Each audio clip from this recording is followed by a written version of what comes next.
I'm Logan Crawford, and right now on Spotlight, we're diving into a wonderful book.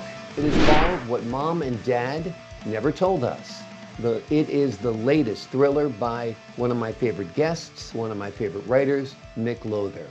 This gripping novel follows the Moorehouse siblings as they unravel the dark secrets surrounding their parents' past, including a suspicious car accident and an unfinished manuscript. With twists at every turn, the story promises to keep you on the edge of your seat as the truth comes to light. We're delighted to have this very talented author join us here today on Spotlight. We thank the team at Atticus Publishing for helping us put him in the spotlight today, and we ask viewers like you to support authors like him by subscribing to our channel and by purchasing his amazing book. The links are below this interview. Mick, great to have you back on the show. Thank you. Thank you for bringing me back. My pleasure. Tell us what inspired you to write What Mom and Dad Never Told Us and explore the theme of family secrets. Well, when I finished the first two books, there were characters left over whose stories I hadn't told or who hadn't wrapped up. And there were these two things hanging out there, unfinished business, shall we say. Yeah. So the book begins with Caroline, one of the characters, is gathering up the hordes of collectibles that her father left to her and her brother David and her sister Juliana. And this is like high-end art, first edition novels, baseball cards and artifacts, comic books, coins, stamps, and all sorts of stuff like that. And in gathering this stuff and gradually selling it in auctions, she discovers this 146-page unfinished manuscript and discovers a key to an old 2x4 tar paper garage that no one ever heard of. So it turns out the garage appears to be empty, but it isn't. And it appears that the manuscript is presumed to be about Wall Street intrigue, but it isn't. So these discoveries lead to questions. And that's what the book is about, is that these three siblings chasing down these looking for answers to these mysteries or questions. You know, what really happened to Mom? What was Dad writing all about this stuff for? That kind of stuff. So that story just came out of the situation they were in. So I followed it to the end, and so it's definitely the end. It's got my trilogy now. Wonderful, wonderful. Can you tell us a little bit about the significance of the unfinished manuscript that was left by the Moorehouse siblings' father? Yeah, they presumed it was going to be about business and high finance because that's what their father was a financier. Instead, it's a book of fairy tales that he wrote, and no one can quite figure out why he was writing these and what compelled him to do that. And so they gradually read through it over time. David does this, and it becomes a question, you know? And so he gradually figures out what the stories are all about, and they're all just random stories of this and that. Some very dark and dystopian, some lighthearted, like the Indigo Princess, a fairy tale about Hans Christian Andersen. And so that's what that's about. And then the key leads to a garage. They open the door, it looks empty, but it's not. Inside, after some poking around, they discover a tube full of architect's drawings. Hmm. And they roll them all out in the hood of the car, and they say, well, this looks like some sort of museum. And so they take it to the architect or the firm that produced it 40 years before and discover that this is the Janice Louise Wallingford Museum of Secrets and stuff. And so it was built in Springfield, Missouri, about 100 miles away. So they go there and they walk in the door and they stop in their tracks when they see that the greeting picture on the wall, the photo of Janice Louise Wallingford, is their mother. Their mother died in a car accident when they were teenagers, and they didn't know much about her. So now they spend the rest of the book looking for clues about her, to find people who knew of her or about her, because it's been 40 years since they since she's been gone. So. Yeah. In any case, that's what the book is about, and them trying to find out these things from their past and their parents' past, so that they can kind of bundle this all up and as completing a loose end. Yeah. Any of this based at all on real life people or real life events in your life, Mick? There is one character that appears that is a computer guy who does a project for them, and he sprung immediately to mind because it would be so much like him to do what they wanted to do. So he doesn't know about it yet, but I'll send him a copy of the book when I'm done, when I get one. Sounds great. Why did you choose to focus on the mystery surrounding the mother's car accident? Because that's where there were no real solid answers. What they were told when they were children was that their mom was in a car accident and that she survived for a time but died in the hospital. And so they spend their time getting police reports and hospital reports, and then there's also a box of documents that their dad had accumulated, and it was part of what was left in them. And so they search through all this stuff, and that leads to more dead ends and more questions, and so it's about resolving those.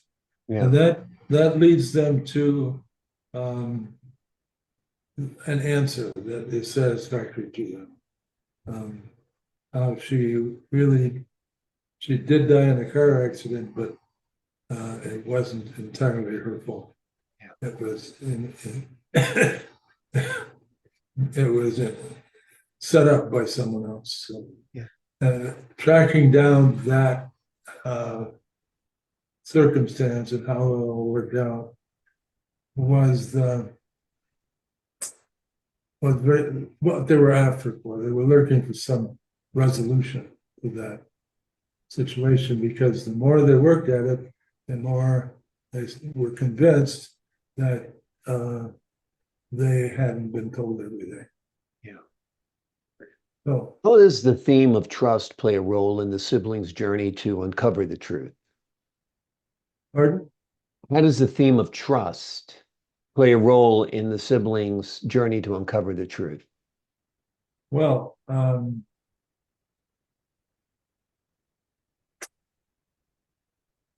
puzzled by an answer. I guess to they that. feel kind of betrayed by the secrets that their parents kept from them all these years. No, that's not evident in the book. They They say this is an old mystery. We were told what we were told at the age with what we were, but there's more to the story than we'd like to know. Yeah. And that's the point of view that they approach it from. Gotcha. It wasn't any indication that their dad was holding out on them. It's just that, in fact, he provided the key to finding everything. Yeah. Because that's the way their dad worked. He didn't give them answers. He gave them ways to find answers.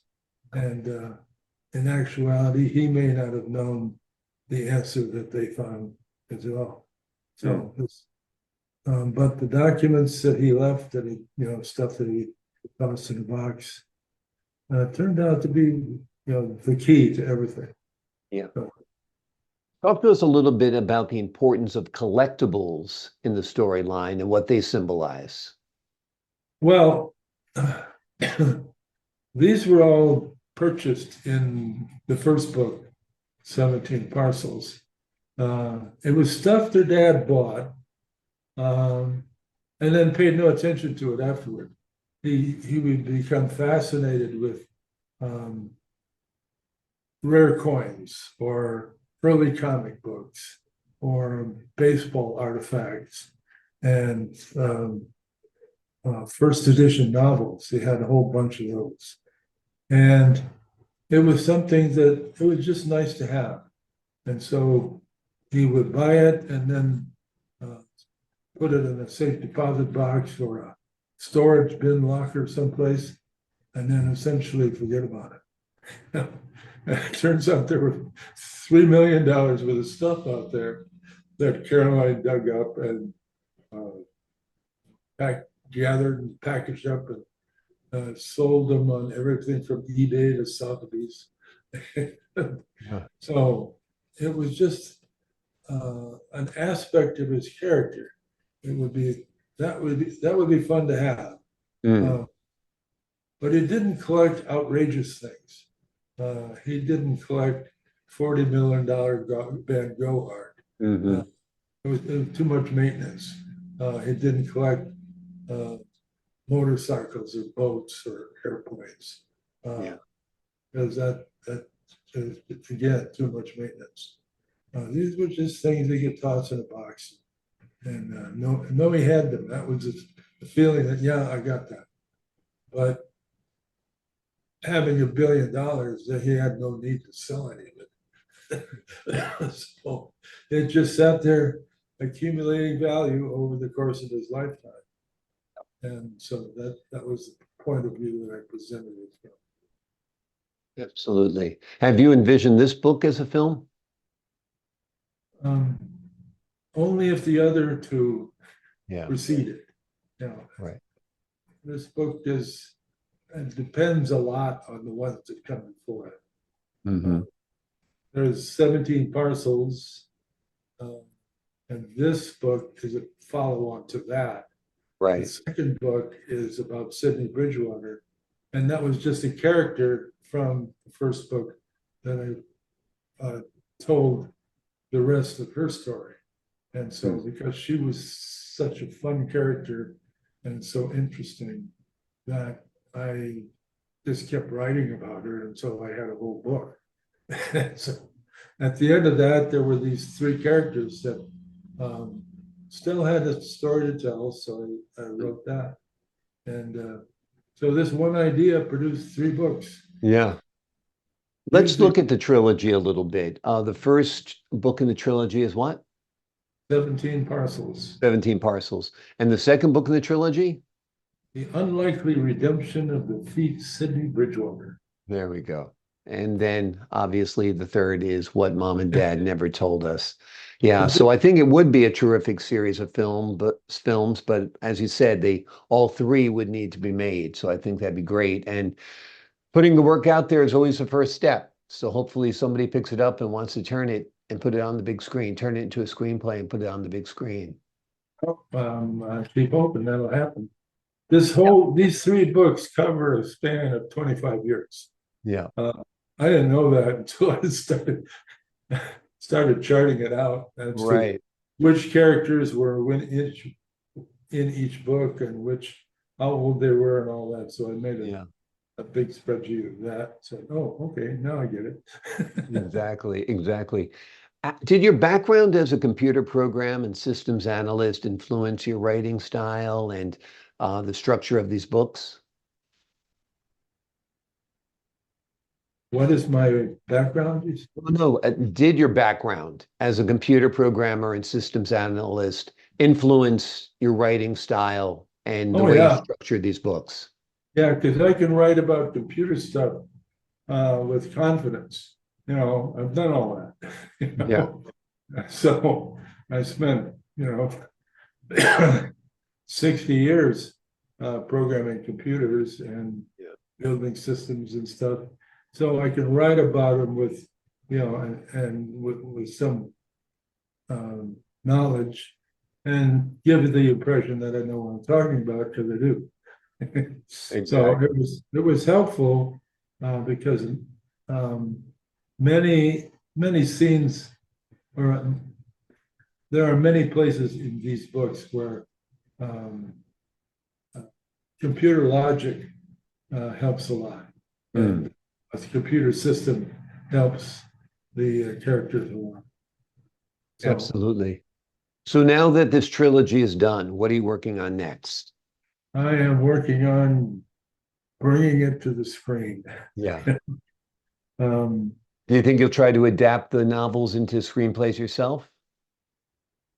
um, that's probably not going to happen because um, books are about words, movies are Yeah, about pictures. right. Um, I know how to write a screenplay, but what that means is I know how to format it. Mm, Um, but in looking at a screenplay and looking at the novel, I say that there's a wide difference between the two. yeah. And that a screenplay is a whole special skill Hmm. that I really don't have, Yeah. um, or yet. Yeah. Yeah, you never know. You're never too old to learn, that's for sure. So you might try it and you might wind up being successful at it. One never knows. Do one, as we like to say. Well, I have some screenwriting software that I purchased, Hmm. and I've worked on a screenplay in that, but I'm just not really comfortable that there's a whole uh, network of techniques that screenwriters use to Hmm. bring these words into a picture. Yeah, It's not just one photograph after another. It's lots of things happening while somebody's talking, and exactly. Exactly. Yeah. so I'm at the limit of my skill there, Yeah. and I would prefer to have um, a professional who knows these things adapt this because they are screenwriters for a reason.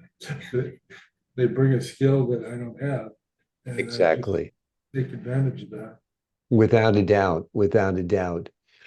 Is there a message that you hope that the folks who read your book, What Mom and Dad Never Told Us, will take away from it? Well, this is all about the whole series has been about redemption, Mm, and this is sort of um, winds that up. And it also is about persistence in pursuing uh, uh, a particular goal.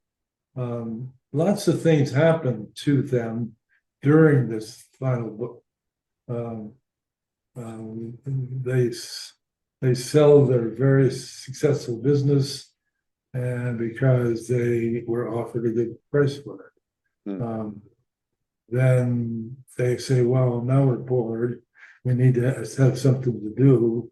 right. Um, so they try to take all this money that they accumulate and try to develop other uh, businesses or other techniques or things.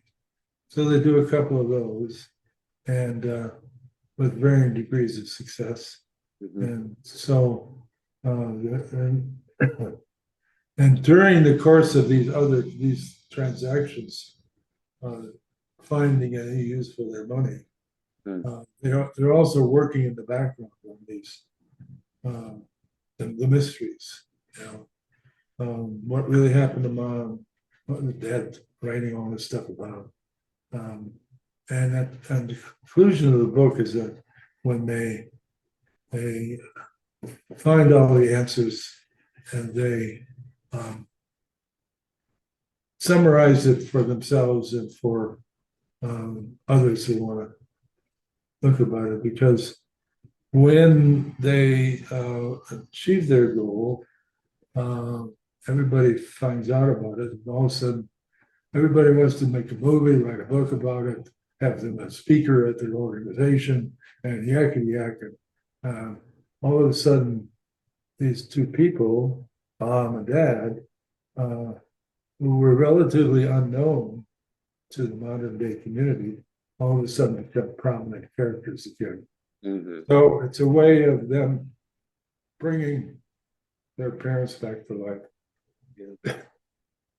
Very cool. Very cool. When it comes to your influences, are you more influenced by movies you've seen or books you've read? I'm influenced a lot by movies, but I'm also influenced by places I've been. All of this, there's a lot of travel in 17 Parcels and also in Sydney Bridgewater, and much of that is places I've been. So I find something interesting about the place and make that a feature. Let's go there for this reason. Specifically in 17 Parcels, when the character is out hiding them all through the States. Well, most of those places I've been to. Specifically, like when he parks the car and hikes up into the woods to Appalachian Trail shelter. Well, I slept in that shelter. Very cool. So I've been there, done that. Yeah. So places I've been influence the writing a lot because it adds some richness to this, rather than just writing about some place that I never went to. Yeah. It helps you bring it to life for the reader if you've been there, you've witnessed it, you've experienced it, right? Yeah, right. Yeah. One of the places he goes is the old Cowtown Museum in Wichita, Kansas. It looked good on the internet, so I went there. I happened to be in the neighborhood, so I went there, and just to see what it was all about. And so all the events that I say happen, well, those do happen every day. So anyway, it's an example of I like to do a lot of research, so that what happens to my characters is plausible and sounds interesting. So, yeah. You've spent a lot of time now developing this trilogy. Sometimes it feels like you're leaving a world behind when you leave a work of literature complete. Is it gonna be? absolutely, Yeah. absolutely.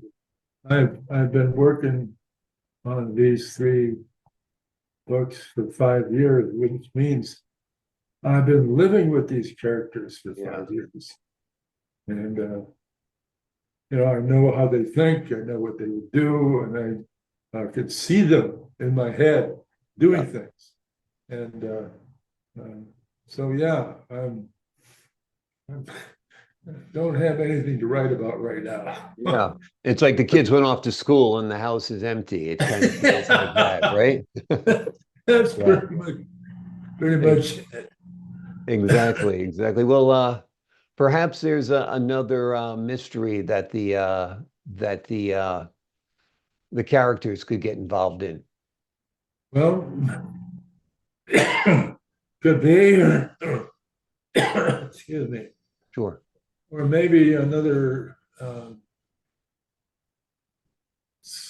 scenario will pop full blown into my head. Yeah, I've had that exactly. happen where whole stories just occur to me. So I just write them down.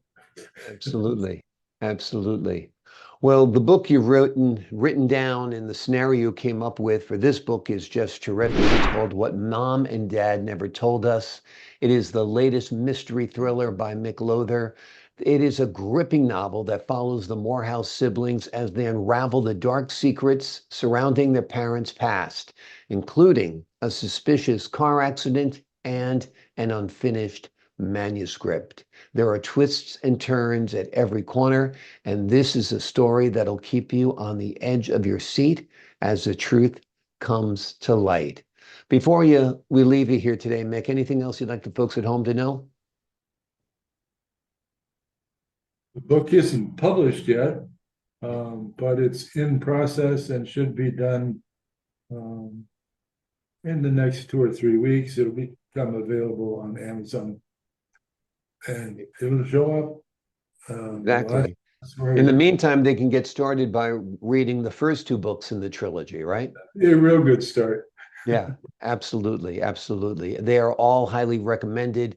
All of Mick's interviews about all three books in this trilogy are on the Spotlight Network. So if you enjoyed this interview, please tune into those and learn more about those books. And most importantly, purchase those books because they are wonderful. Mick, so great to see you here today on Spotlight. Well, thank you. Enjoyed being here very much. And maybe if I write another book, I'll see you again. I'm looking forward to that, my friend. That would be great. To the folks at home, I'm Logan Crawford, thanking you for your time this time until next time on Spotlight.